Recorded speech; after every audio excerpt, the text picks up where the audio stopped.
Peace, John here.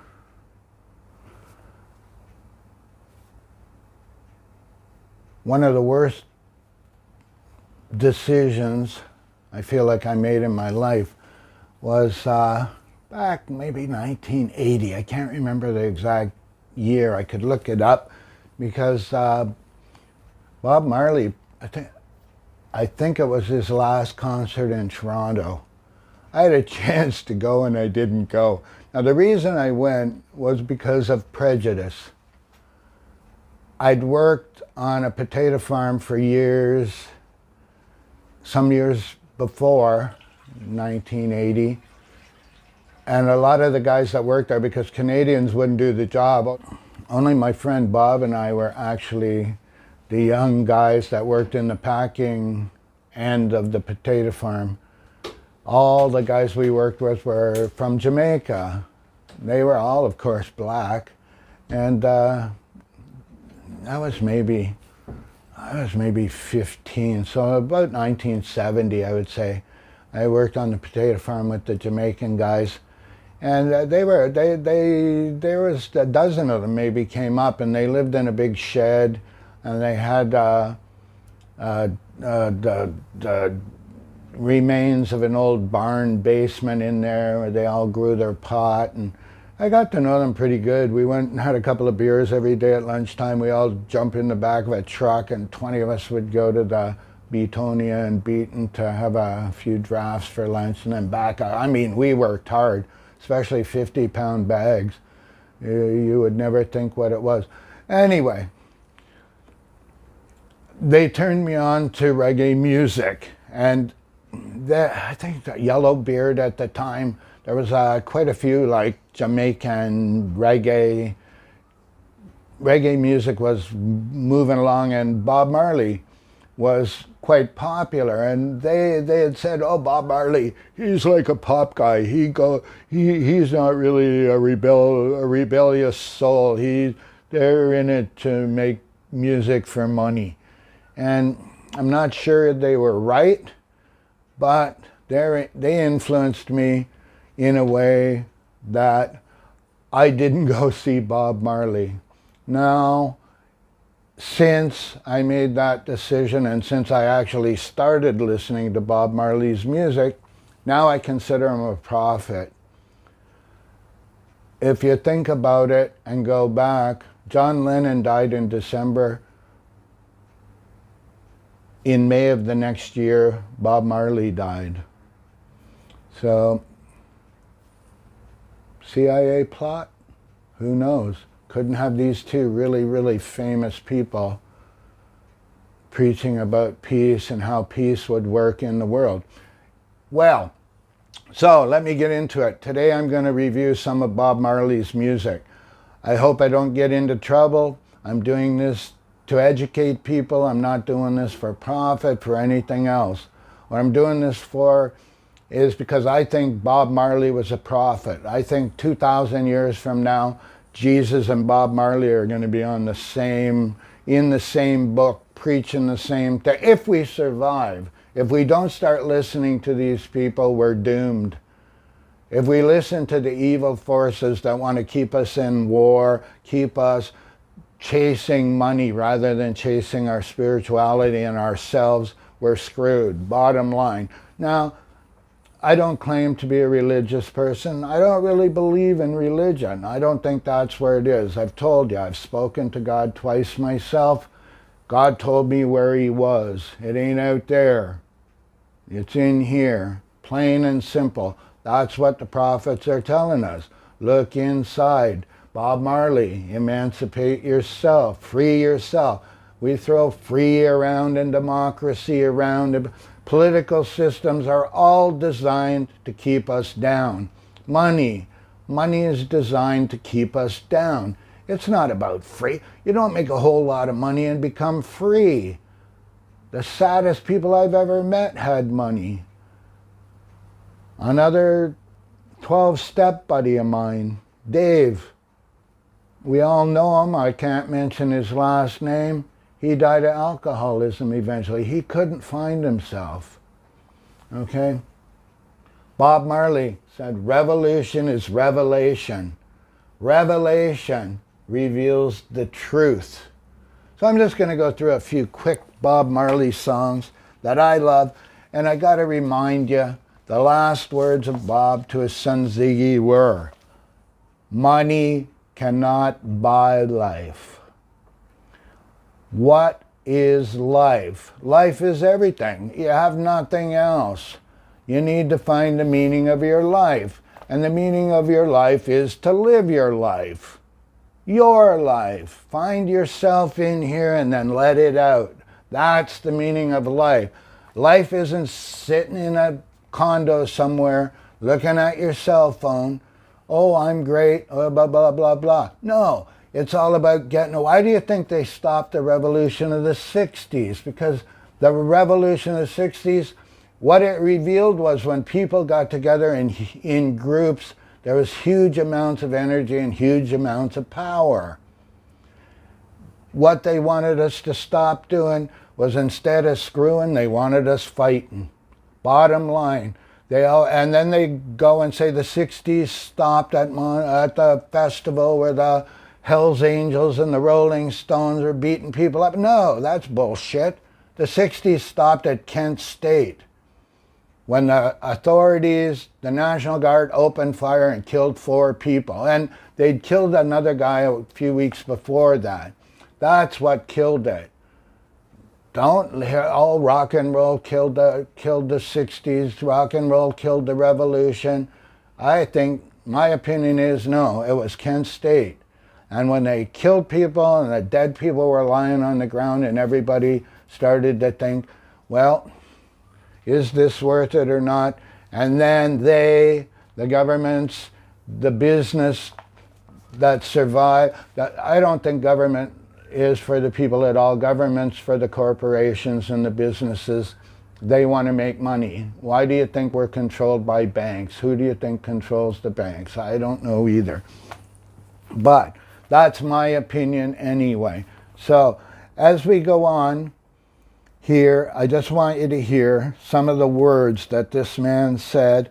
I'm going to leave it to you to go online and research it for yourself and buy some CDs, get them in your car, crank them. I told a girl one time over in Myanmar, Sarah, I love you, I said, I want to start a church. I'm going to call it the Church of Bob. And 2 or 3 times a week, we're going to all get together and go into a big room with hundreds of people, and everybody smoke mass quantities of weed and listen to and sing Bob Marley songs for 2 hours, 3 times a week. Change the world. Okay. Let's start with, don't gain the world and lose your soul. Wisdom is better than silver and gold. One love, one heart. Let's get together and feel all right.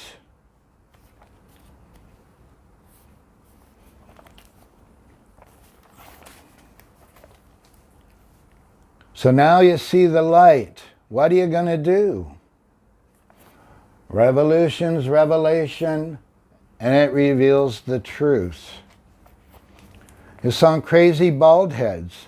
Brainwash education to make us the fool. Hate is your reward for all your love.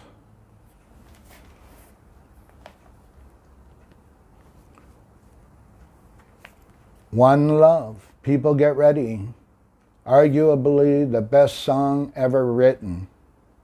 Is there a place for the hopeless sinner who has hurt all mankind just to save his own beliefs?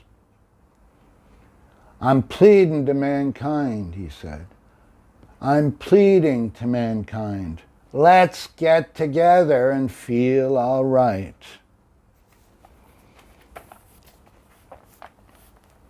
I'm going to read this because this song is what I feel is a song that everybody needs to sing every day. It's the words of Haile Selassie, an address he made in 1963 to the United States General Assembly. Bob put it into a song. I'm paraphrasing. I don't know exactly the words. I don't exactly know how. I know how it was said. It was said in good faith to open people's eyes to the fact, I believe in red blood. I think everything with red blood has a right to live, and we should respect that right. I think people need to think about that when they eat, as well as when they go to war. I eat meat, but I think about where it comes from every time I do. Okay? War.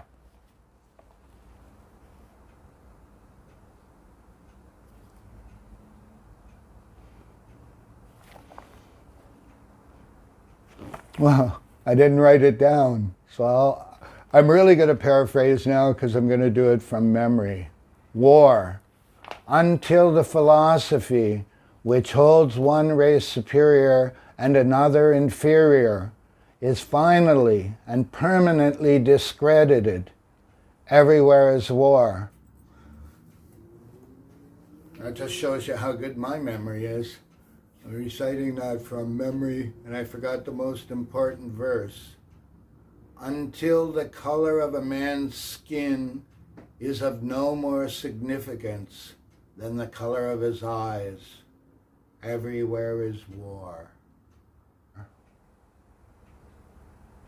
Until the basic human rights are equally guaranteed to all, with no regard to race, everywhere is war.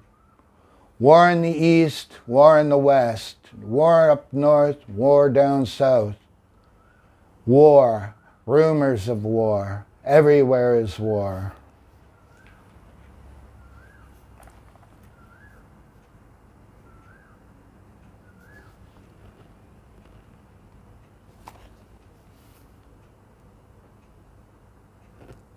Get up, stand up for your right. Get up, stand up, don't give up the fight. Preacher man, don't tell me heaven is under the earth. I know you don't know what life is really worth. Most people think great God will come from the sky, take away everything and make everybody feel high. But if you know what life is worth, you will look for yours on earth.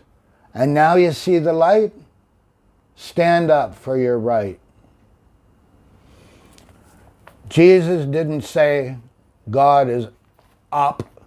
Jesus said God is in.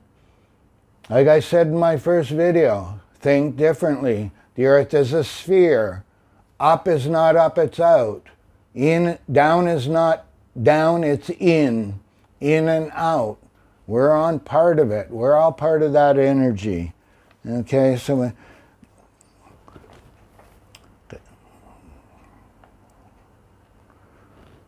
we're sick and tired of your ism schism game.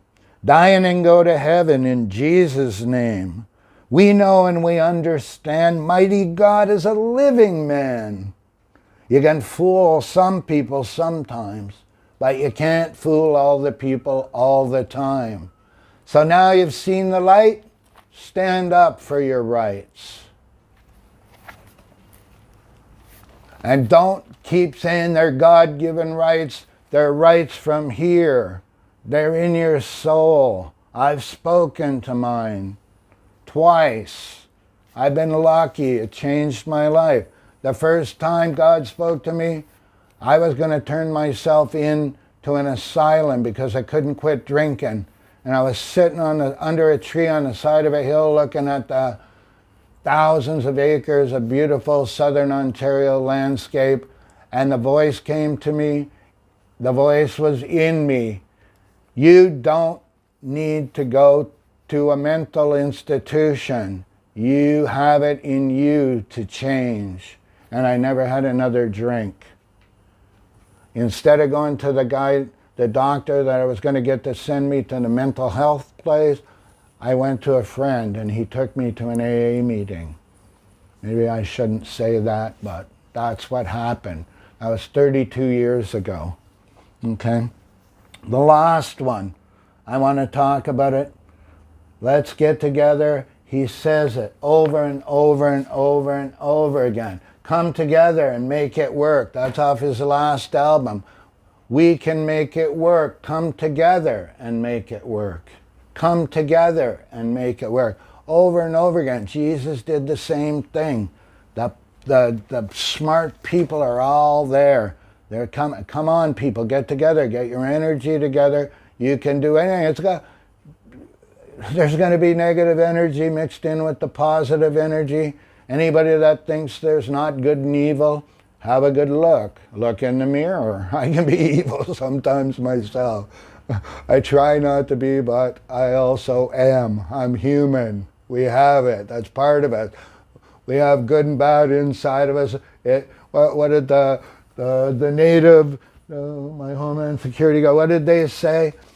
Which wolf you going to feed? The good wolf or the bad wolf? Okay, so come on. Let's start feeding that good wolf. Now Bob's, they call it his last song before he died. I love it. I love the acoustic version, just Bob singing with the guitar. It's called Redemption Song. Emancipate yourself from mental slavery. None but ourselves can free our mind. Have no fear for atomic energy. None of them can stop the time. How long will we kill our prophets while they stand aside and look? Some say it's just a part of it. We gotta fulfill the book. Remember, it's here. It's in you. The good is in there. Don't be swayed by promises of money. I've had jobs when people told me, oh, you're set for life. Oh, what a great job. You're set for life. I quit. Yeah, spend my whole life doing this. What a waste of my life. That's how I feel. Up to you what you do. You want to work all your life in a mindless job where you follow orders and you're told that people that have been at the job longer and have more control than you are superior? They're your superiors? Wrong. You are the God on earth. Take it. Take what's given to you. Don't listen to these guys on TV that are going, Jesus told you to be prosperous. You're not a good Christian if you don't get rich. That's bullshit. That's not what the message was at all. Jesus had one message. Love one another.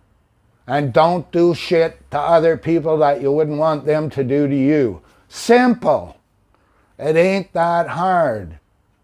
The guys that are flying the bombers, the guys that are making these chemical weapons, what are they? Pretty easy to drop a bomb from 30,000 feet and kill 100,000 people. We know that that can be done. They've done it.